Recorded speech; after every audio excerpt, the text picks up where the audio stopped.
સુરતના ડિંડોલી વિસ્તારમાં એક હત્યાની ઘટના પ્રકાશમાં આવી છે। ડિંડોલીની બિલિયાનગર સોસાયટીમાં અતુલ સોની નામના યુવકની હત્યા કરવામાં આવી હતી। અંગત અદાવતમાં હત્યા કરાઈ હોવાની આશંકા હાલ સેવવામાં આવી રહી છે। 3 જેટલા ઈસમોએ તીક્ષ્ણ હથિયારના ઘા મારી આ યુવકની હત્યા કરી હતી અને હત્યા બાદ હત્યારાઓ ફરાર થઈ ગયા હતા। આ સમગ્ર મામલે પોલીસ તપાસ શરૂ કરી હતી। ત્યાં ડિંડોલી પોલીસે ગણતરીની મિનિટોમાં જ 3 આરોપીઓની ધરપકડ કરીને આ કેસને ઉકેલી નાખ્યો હતો। ડાયમંડ નગરી સુરતમાં ગુનાખોરીનો ગ્રાફ દિવસે ને દિવસે વધી રહ્યો છે। સુરત શહેરના ડિંડોલી વિસ્તારમાં ફરી એક વખત હત્યાની ઘટના બનવા પામી છે।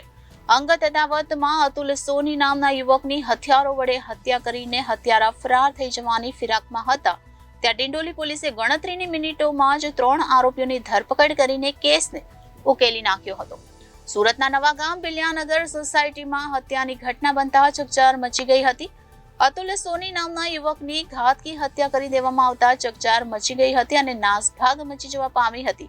જોકે ઘટનાની જાણકારી મળતા જ ડિંડોલી પોલીસ ઘટના સ્થળે પહોંચીને તપાસ હાથ ધરી હતી। ત્યારે અંગત બાતમીના આધારે 3 શખ્સોના નામ સામે આવ્યા હતા, જે બાબતને લઈને તપાસના ધમધમાટ શરૂ કરી દેવામાં આવ્યા હતા। ત્યારે આરોપીઓ ભાગે તે પહેલા જ પોલીસે તમામ પોલીસ કર્મચારીઓને કામે લગાડ્યા હતા અને ત્યારબાદ આરોપીઓનું પગેરું શોધી કાઢવામાં આવ્યું હતું અને ગણતરીની મિનિટોમાં જ આરોપીને ધરપકડ કરી લેવામાં આવી છે।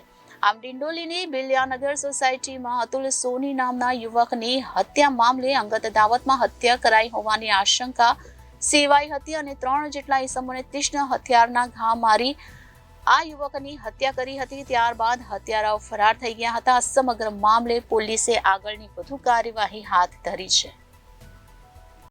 ડિંડોલી પોલીસ સ્ટેશન વિસ્તારમાં નવાગામ ખાતે એક હત્યાનો બનાવ બન્યો છે। બનાવમાં હકીકત એ મુજબ છે કે એક વ્યક્તિને 2 લોકોએ આવી અને તીક્ષ્ણ હથિયારના ઘા મારીને હત્યા નિપજાવેલ છે। જે ભોગ બનનાર છે એને મેડિકલ તપાસ અને એના માટે પીએમ માટે અત્યારે પોલીસ કાર્યવાહી કરી રહેલ છે। આ ઉપરાંત એના સંબંધીની ફરિયાદ લેવાની પણ પ્રક્રિયા ચાલુ છે। આ ઉપરાંત જે આરોપી છે શકમંદો એની તપાસ પણ પોલીસ કરી રહેલ છે અને જે પણ મેડિકલ એવિડન્સીસ છે, વિટનેસ છે અને બીજી જે પુરાવા મળે છે એ આધારે અમે કાર્યવાહી આગળ કરીશું। આ બનાવમાં જે ભોગ બનનાર છે એના ઉપર 2 વ્યક્તિઓ એ શકમંદો છે, એ લોકોએ હુમલો કર્યો હતો। તીક્ષ્ણ હથિયારનો હુમલો કરી અને એનો ખૂબ જ ઊંડા ઘા માર્યા હતા, જેથી તેનું મૃત્યુ થયું હતું અને તે બાબતે પોલીસ અત્યારે મેડિકલ એવિડન્સીસ પણ લઈ રહી છે। Reporter Arvind Rathod, Janadesh news, Surat.